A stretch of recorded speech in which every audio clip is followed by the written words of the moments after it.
All right, art students, today we're going to be setting up our creative color wheel. Now our creative color wheel is not going to be just like any old color wheel out there where the colors are just kind of almost in little pie pieces.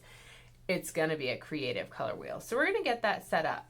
We're going to be working on your large square or on a large square piece of paper that has a circle drawn in the middle. And we need to break this circle up because we need to, as evenly as possible, space out where our colors are going to be. So here's what we're going to do. We're going to treat this circle like a clock, and we're going to make some little marks on this circle that we're going to use later. Okay, so as you are working, what you're going to do, camera a little bit closer so you can hopefully see.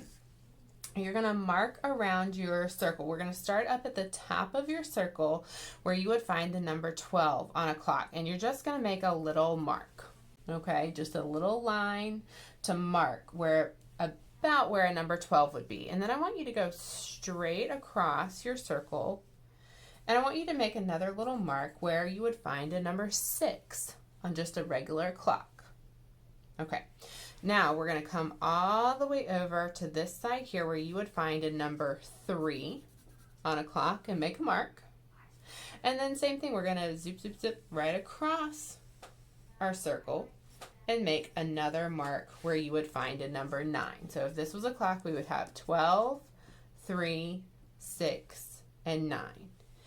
In between each of these marks, we're going to add 2 additional marks where you would find the other numbers on your clock. So if this was just a regular clock in your house or wherever, about right here you would find a number 1, and then you would come over a little bit more, and here's where you would find a number 2. So there's about the same amount of space between these things. If it's not exact, that's not a problem.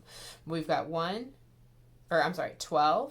1, 2, 3, like we were looking at a clock.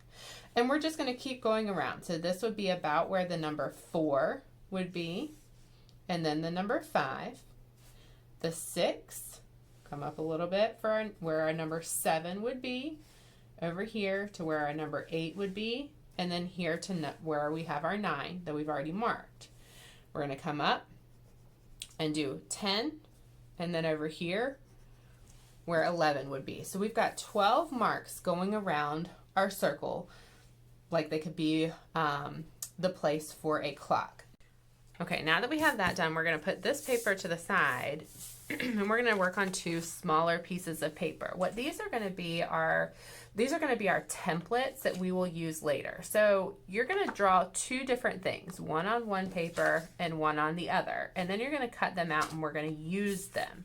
All right, so on this one, you can choose anything you want. I want to choose 2 things that kind of go together so that my whole piece makes sense. So I'm going to choose for mine an umbrella on one and a raindrop on my other one. You could choose a fish and some seaweed.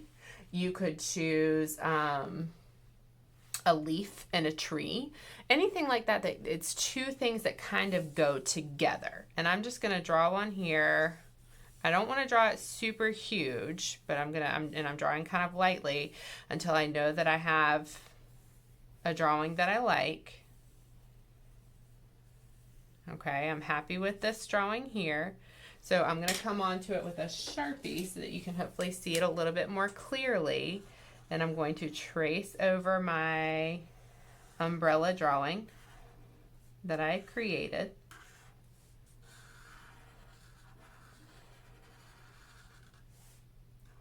And then in a minute, I'm going to cut this out. I'm going to go ahead and add these lines onto my umbrella.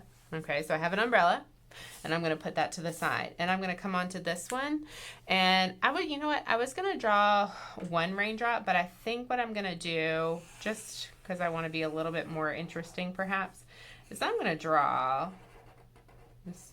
This will make another part of my project a little bit trickier, but that's okay with me because I think it's also going to make it more interesting. I've drawn 3 raindrops.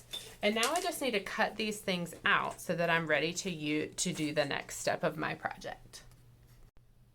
Okay, now I've got my umbrella cut out and I have my 3 little raindrops cut out, and I'm ready to move on to step number 2 of the project.